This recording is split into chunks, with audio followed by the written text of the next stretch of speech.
Voilà, me revoici déjà pour une nouvelle vidéo ce dimanche 9 avril pour vous parler cette fois-ci de mes lectures du mois de mars et faire un petit récapitulatif. Donc en mars, j'ai lu moins qu'en février, paradoxalement alors qu'il y avait plus de jours. Donc j'en ai lu que 9, contrairement en février où je pense que j'en avais lu 12 ou 13. Donc un mois de mars chargé, donc des petits ennuis par-ci par-là, des lectures qui étaient moins prenante que d'autres. Donc évidemment, j'ai un petit peu galéré sur les sœurs Wilcox notamment, ce qui est assez bizarre, vu que globalement, je vais donner des bonnes notes à la saga, vu que j'ai bien aimé les personnages, j'ai bien aimé l'histoire, je reconnais qu'il y a beaucoup d'originalité dans ces livres, mais c'est le style qui m'a plombé. Il y avait beaucoup trop de descriptions, donc ça m'a plombé, ça m'a pris énormément de temps. Quand on voit qu'il me fallait une semaine pour lire un bouquin de 300 pages, on se dit qu'il y a vraiment un petit souci à ce niveau-là. Mais donc sur les 9 livres, il y en a un en anglais que je vais vous présenter tout de suite qui s'appelle Unearthly de Cynthia End. Voilà, qui est le premier livre de cet auteur et qui est publié chez Harper Teen. Donc là, c'est en VO, il n'est pas encore sorti en VF. Donc pour ceux qui veulent le lire, pour le moment, ce sera en anglais. Donc l'histoire de Unearthly, c'est l'histoire de Clara, qui est une jeune fille qui est en fait un quart ange, puisque sa maman est un demi-ange. Donc il faut savoir qu'il y a l'ange complet qui porte, je ne vais même pas vous parler des noms parce que j'ai déjà oublié. Donc il y a l'ange complet, donc 100% ange, qui va faire un bébé avec un humain, et le bébé sera à moitié ange. Et le moitié d'ange qui va également faire un bébé avec un humain, ben, ses enfants seront un quart ange. Donc c'est le cas de Clara et de son frère. Et donc Clara, elle arrive à son 17e anniversaire, elle commence à avoir des visions. Puisque les anges, quand ils sont sur Terre, ils doivent accomplir une mission, une espèce d'un objectif. Et cet objectif ne leur est pas connu du tout jusqu'au moment, à un certain moment donné, donc vers l'adolescence, où ils commencent à recevoir des visions et ils doivent interpréter ces visions pour découvrir quel est leur but à accomplir. Et donc Clara va commencer à avoir des visions où elle voit un incendie et dans cet incendie, il y a un beau garçon. Et elle va dire à sa maman, bah, écoute, c'est pas ici, c'est dans un autre état. Et sa mère dit, bah, c'est pas grave, on va déménager. Donc ils déménagent dans cet état, ils arrivent dans cette nouvelle école. Et tout de suite, elle repère le garçon de sa vision, qui s'appelle Christian. Et évidemment, Christian, c'est un beau gosse, mais il a une copine, évidemment, c'est le beau gosse, c'est le garçon populaire. Et Cynthia, non, c'est pas Cynthia, c'est Clara. Clara va vite avoir un petit coup de cœur pour ce garçon en se disant, ben, ma vision, elle est apparemment claire. Notre Christian, il va se retrouver dans une forêt où il va y avoir un incendie et moi, je dois le sauver. Voilà. Et donc, c'est ce qu'elle pense. Mais évidemment, les choses ne vont pas se passer comme ça, vu que elle va rencontrer un autre garçon qui s'appelle Tucker et qui, dès le début, va un peu la titiller et la piquer de temps en temps. Et elle va penser que Tucker, qui est le frère de sa meilleure amie, ne l'aime pas. Alors que c'est tout le contraire. Et donc, au moment de l'été, Clara va se retrouver toute seule, puisque Christian doit partir à New York et sa meilleure amie doit également partir pour faire un stage. Et là, elle va apprendre à découvrir Tucker et elle va tomber amoureuse de lui, ce qui va un petit peu entrer en conflit avec la poursuite de sa mission. Parce qu'elle est toujours persuadée qu'elle doit sauver Christian, mais elle ne comprend pas bien cette mission parce que les dernières visions qu'elle a, c'est elle se voit s'envoler avec lui. Alors elle dit, mais c'est complètement, c'est bizarre, elle reçoit un contact aussi au niveau de la main avec lui, une sensation assez étrange comme si ils se sont trouvés en quelque sorte et donc elle va mal interpréter ça, elle va rester sur le trip, moi je dois sauver Christian alors que sa mission est tout autre.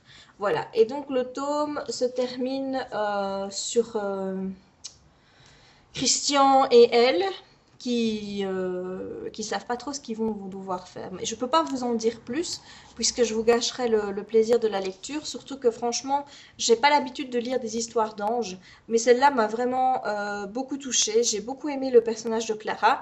J'ai bien aimé sa relation avec Tucker. J'ai trouvé que Christian était vraiment très très effacé dans ce tome, mais je me dis qu'il reviendra peut-être en force dans les prochains. Le tome 2 devrait sortir en janvier 2012. normalement. Et donc l'écriture, ben, franchement c'est simple, hein. J'ai pas eu trop de soucis à le lire en anglais, c'était plutôt assez simple à lire, un vocabulaire pas compliqué, donc plutôt agréable dans l'ensemble. Mais au niveau de l'intrigue, il y a encore quelques petites zones d'ombre parce qu'on apprend les anges, on sait qu'ils doivent avoir une mission, on apprend plein de choses sur eux, elle va découvrir des gens autour d'elle qui sont également des demi-anges ou des quart-anges. Mais on va également faire la connaissance des Dark Wings. Et les Dark Wings, ce sont des anges, mais pas du bon côté. C'est des anges déchus, en fait, qui n'ont pas accompli leur mission. Eh bien, ceux-là deviennent des anges déchus et tournent généralement du côté du mal. Donc, en plus de devoir accomplir sa mission pour ne pas devenir une Dark Wings, elle doit également les combattre. Donc, il y a beaucoup de choses dans ce roman. Les Dark Wings, ici, on ne fait que effleurer le problème. On est vraiment concentré sur Clara et sa mission dans ce premier tome. Et donc, j'attends la suite avec impatience. Pour ceux qui veulent lire en VO, franchement, je vous le recommande parce que moi, j'ai vraiment passé un super moment avec ce livre. Voilà, Unearthly de Cynthia Hand. En plus, vous voyez, la couverture, elle est juste magnifique. Et c'est publié chez Harper Teen. Voilà. Alors, en VF, par quoi vais-je commencer? Eh bien, je vais commencer par les sœurs Wilcox. Parce qu'il y a 3 tomes. Alors, le tome 1, Les vampires de Londres, qui est écrit par Fabrice Collin. Le tome 2, L'ombre de Dracula. Et le tome 3, Les masques de sang. Normalement, il y en a encore un qui devrait sortir, puisque moi je pensais que c'était une trilogie au départ. Mais évidemment, quand j'ai vu à suivre à la fin, je me suis dit, haha, il va y en avoir un autre. En même temps, c'est logique, hein, parce que l'histoire, elle n'est pas finie. Donc, c'est logique qu'il y en ait encore un. Maintenant, je me demandais combien de tomes il y allait avoir, si c'était juste un 4e ou s'il y en aurait plus. Et Anso, ma petite Anso, a eu la gentillesse de me répondre sur MSN et elle m'a dit qu'il n'y en aurait que 4. Voilà, donc comme ça, je suis fixée. Donc, c'est publié chez Gallimard Jeunesse. Donc, je ne vais pas vous spoiler sur l'histoire. Je vais essayer de vous en parler, de vous dire un mot sur chaque tome. Donc, dans le premier tome, nous avons Amber et Luna, qui sont 2 jeunes filles. Donc, elles sont encore jeunes, elles ont peut-être 14 et 13 ans, quelque chose comme ça. Je ne me souviens plus de leur âge. Mais c'est encore des enfants, c'est pas encore des adolescentes. Et elles se réveillent enterrées dans un cercueil, chacune l'une à côté de l'autre. Et une fois qu'elles sortent du cercueil, elles ne comprennent pas ce qu'elles foutent en plein milieu d'un cimetière abandonné. Donc, elles essayent, réflexe, de rentrer chez elles. Et en chemin, une fois qu'elles vont arriver devant leur maison, elles vont voir que cette maison a brûlé. Et elles ne savent pas où est leur père, elles ne savent pas où est leur belle-mère Rebecca. Et elles vont être accueillies par un monsieur qui va d'abord se faire passer pour quelqu'un d'autre. Il va leur donner un autre nom, le docteur Oxley. Voilà, il va leur dire qu'il est un ami de leurs parents, et il va les inviter à les suivre chez lui pour leur expliquer un peu les choses. Et donc le lendemain matin, ils vont comprendre qu'il ne s'appelle pas Oxley, qu'il a un autre nom, et que ce nom, c'est Watson, et que le meilleur ami de Watson est Holmes. Voilà, donc moi, c'est ça que j'ai vraiment bien aimé dans ce roman, c'est l'apparition de personnages fictifs, parfois réels, qui n'ont strictement rien à voir avec l'histoire, et qu'on mêle à un univers vampirique. Donc moi, j'ai vraiment kiffé ça, mais à fond. Et donc, petit à petit, elles vont comprendre qu'elles sont des vampires. Il n'y a pas d'innovation sur les vampires, hein. Donc les vampires ne sortent pas la journée, leur faut du sang pour survivre évidemment, mais elles n'ont pas une soif de sang humain, elles se contentent de sang animal, donc c'est pas des méchants vampires, c'est des gentils vampires. Et elles vont, comment dire, Watson et Holmes vont leur expliquer qu'ils font partie des Invisibles, qui est en fait une sorte de société créée par la reine, mais secrète, qui doit combattre les vampires de Londres, qui sont représentés par les Dracules. Il y a d'autres races de vampires, mais les Dracules, c'est vraiment la plus présente, avec à leur tête le comte Dracula. Et le comte Dracula, il a pour ambition de récupérer le Vénéfactor, qui est en fait un artefact très puissant, qui va servir à endoctriner les humains à grande échelle pour pouvoir prendre le pouvoir d'abord de l'Angleterre et puis après du monde entier. Voilà, donc ça c'est le but de Dracula. Et évidemment, les Invisibles vont essayer de le contrer. Mais dans ce premier tome, il y a une autre menace, c'est Jack l'Éventreur. Voilà, donc Jack l'Éventreur qui est en train de faire peur à toute la population londonienne.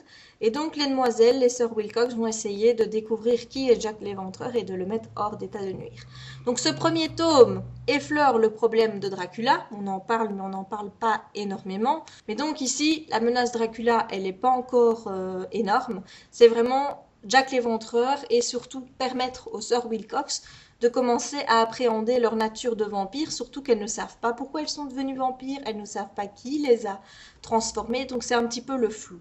On croise également des personnages comme Bram Stoker dans le livre, qui n'est autre que le papa de Dracula, et qui devient un ami d'Amber. Moi, j'ai vraiment adoré que Fabrice Collin mélange des personnages comme Holmes, comme Watson, comme Bram Stoker à son histoire de vampire. J'ai trouvé ça très original. Franchement, j'ai adoré. Par contre, il y a un peu trop de longueur pour moi. Moi, vous savez bien que j'aime bien quand le récit bouge, quand il y a beaucoup de dialogue. Et ici, j'ai trouvé qu'il n'y en avait pas assez et que c'était beaucoup de descriptifs, mais dans un descriptif qui était assez assommant en fait. Donc moi j'aime bien quand les auteurs, surtout pour la jeunesse, font un effort pour bien écrire, mais évidemment il y a une limite, on va dire, à ne pas dépasser, qui est voilà, vous écrivez bien, c'est très bien. Fabrice Collin est un auteur que j'apprécie et qui a vraiment une plume géniale, mais ici c'était un peu trop descriptif à mon goût et j'ai lâché un peu le cap à des moments. Voilà, donc ça c'est pour le tome 1.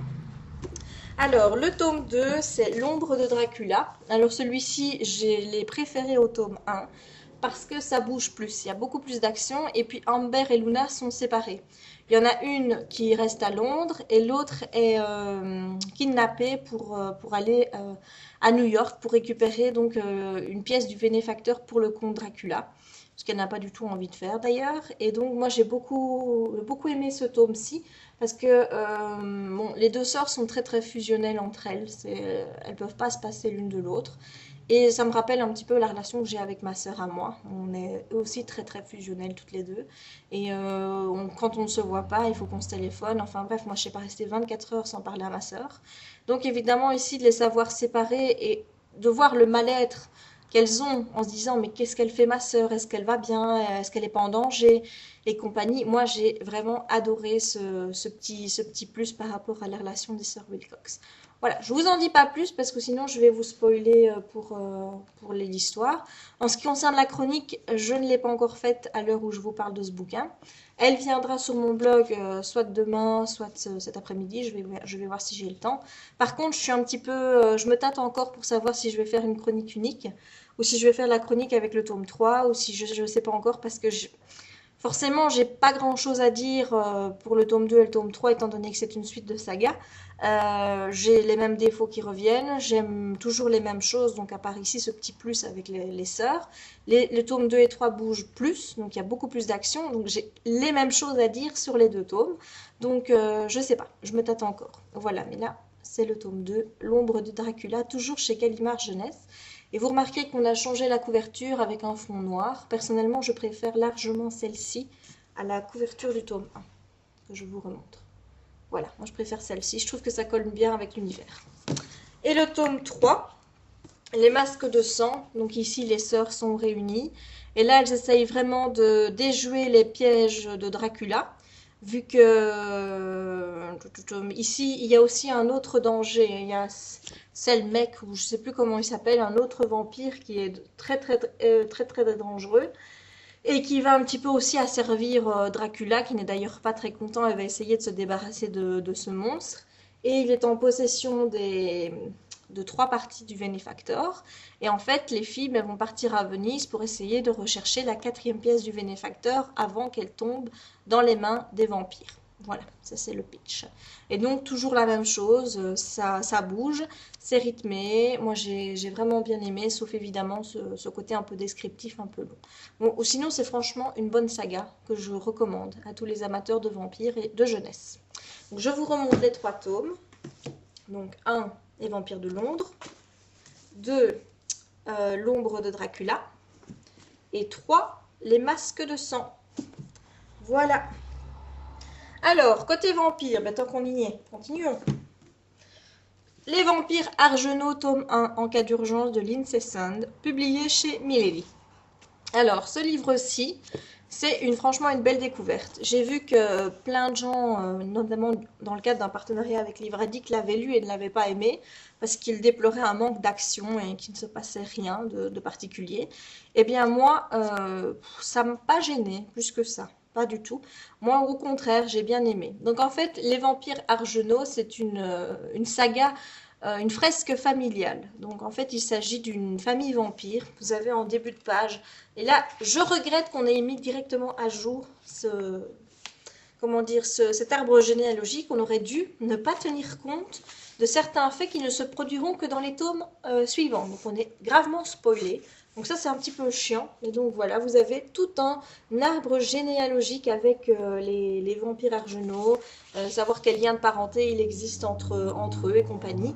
Donc ici ce premier tome se concentre sur Lysiana, qui est en fait une jeune fille qui a la particularité d'être hémophobe. Donc en fait, Lysiana ne supporte pas la vue du sang, et à chaque fois qu'elle voit du sang, elle s'évanouit. Imaginez un petit peu, pour un vampire, c'est un petit peu problématique si elle ne peut pas voir le sang quand elle doit se nourrir. Donc ce qui fait que dans ce monde où maintenant boire directement à la source, donc chez les humains, est un petit peu mal vu, on utilise les poches de sang, elle peut pas, parce que si elle voit la poche de sang, elle s'évanouit. Donc elle a une sorte d'exception, elle est une sorte d'exception, elle a le droit d'aller boire à la source, mais elle ne tue pas. Donc c'est des gentils vampires. Voilà. Donc notre petite Lysiana qui a ce petit problème commence, ici son histoire commence avec son anniversaire. Pour son anniversaire, sa maman va lui faire un cadeau plutôt bizarre, c'est-à-dire qu'elle va aller dans sa chambre et elle va voir un homme qui s'appelle Greg, qui est psychiatre, et qui s'appelle Gregory Hewitt exactement. Et ce psychiatre qui est allongé va penser qu'en fait, si lui il est là, c'est pour satisfaire tous les besoins sexuels de la demoiselle. Donc en fait, il est là, il se dit ah ben tiens, on m'a offert comme objet sexuel pour son anniversaire, elle est jolie, pourquoi pas en profiter. Et elle se dit ah ben tiens, ma maman m'a offert un encas. Donc il y a déjà un petit problème entre les deux et compagnie. Et puis quand sa mère va découvrir sa fille en train de sucer le sang de ce brave docteur, elle va lui dire mais Lysiana, qu'est-ce que tu fais? C'est ton cadeau d'anniversaire? Oui maman, tu m'as payé un encas. Non, non, non, c'est pas un encas, en fait c'est un psychiatre. Moi, je l'ai fait venir ici, c'est pour qu'il t'aide à te débarrasser de ta phobie du sang. Donc voilà, ça c'est le pitch général, c'est le début qui démarre donc sur ce quiproquo sur la présence du docteur Gregory Hewitt qui au début ne va pas du tout apprécier être kidnappé par cette famille, donc d'où il va déduire petit à petit que c'est des vampires, forcément, il n'est pas con non plus. Donc, moi j'ai beaucoup aimé parce qu'il y a beaucoup d'humour dans ce bouquin. Et, comment dire, l'écriture de l'auteur est absolument humoristique, c'est trop génial. Ça vibre beaucoup, c'est très rythmé, c'est très dynamique comme bouquin. Il n'y a pas vraiment de temps mort malgré qu'il ne se passe rien. C'est toujours, c'est le déroulement d'une famille. En fait, c'est comme vous suiviez, je sais pas moi, une série télé qui vous raconte bien une histoire d'une famille. Et bien voilà, c'est pareil. Les vampires argenaux, c'est ce genre de choses. C'est vraiment une saga qui s'étend sur plusieurs tomes, vu qu'il y en a à avoir 12, 13 aux États-Unis, 12 sûrs, mais puis après j'ai vu qu'il y avait 3 ou 4 bouquins qui étaient sortis, mais que l'auteur ne considère pas comme des books de la série. Donc je ne sais pas si c'est des compléments, si c'est des nouveaux tomes, j'en ai aucune idée. Je sais bien que le dernier en date sortira au mois de mai. Voilà. Donc ça, j'ai vraiment beaucoup aimé. Il n'y a pas d'action. Si vous cherchez vraiment un tirage d'hémoglobine dans tous les sens, c'est pas pour vous. Ici, c'est vraiment tout en finesse. On raconte l'histoire de Lysiana, comment elle va tomber petit à petit amoureuse de Grégory, comment lui aussi va succomber à son charme. Moi, j'ai vraiment beaucoup aimé. Ça change un petit peu. J'aime beaucoup ce que fait Milady pour le moment dans leur saga Vampire, où ils ajoutent vraiment beaucoup d'humour. C'est plus côté Sarah Dirley que Mercy Thompson, par exemple, hein, donc pour vous situer un petit peu. Mais bon, moi j'ai adoré. Le seul reproche que j'ai à faire au livre, c'est la prévisibilité. C'est-à-dire que vous voyez le début du roman, vous voyez déjà la fin. C'est-à-dire que vous savez exactement comment ça va se passer, vous avez deviné à l'avance tout ce qui va se passer. Mais le gros point positif maintenant, du côté familial de cette saga, moi ce que j'ai beaucoup aimé, c'est la mythologie des vampires qui est tirée en fait comme quelque chose de scientifique. C'est-à-dire qu'au départ, les vampires c'était des humains. mais on leur a ajouté des nanos, donc des nanos, ça me fait penser à Stargate, ça, ces histoires de nanos. Des petites nanos qui, en fait, comment expliquer ça, qui enrichissent leur sang et va leur permettre, en fait, de chaque fois qu'il y a une maladie ou qu'il y a une blessure, eh bien, les nanos vont pouvoir réparer. Ce qui fait que la vieillesse, qui peut être considérée aussi comme une maladie, vu que c'est une dégénérescence du corps par le temps, eh bien, chaque fois, eh bien, les nanos réparent, ce qui fait que les gens vivent très très très longtemps et que les vampires soient si difficiles à tuer. Donc, ces histoires de nanos viennent de l'Atlantide et du peuple perdu de l'Atlantide. Donc j'ai adoré cette mythologie. Et je vous conseille vraiment de lire Les Vampires Argenaux parce que moi j'ai adoré. D'ailleurs j'ai hâte de lire le tome 2 et le tome 3 qui sont déjà dans ma palle. Et le tome 4 le rejoindra dès le mois de juin. Voilà, Les Vampires Argenaux, tome 1 en cas d'urgence de Lindsay Saint chez Milady. Alors, on va faire une petite pause parce que je vois déjà que ma vidéo dure 21 minutes et comme j'ai pas envie de vous assommer, eh bien, je vous retrouve d'ici quelques instants pour la suite. Au revoir!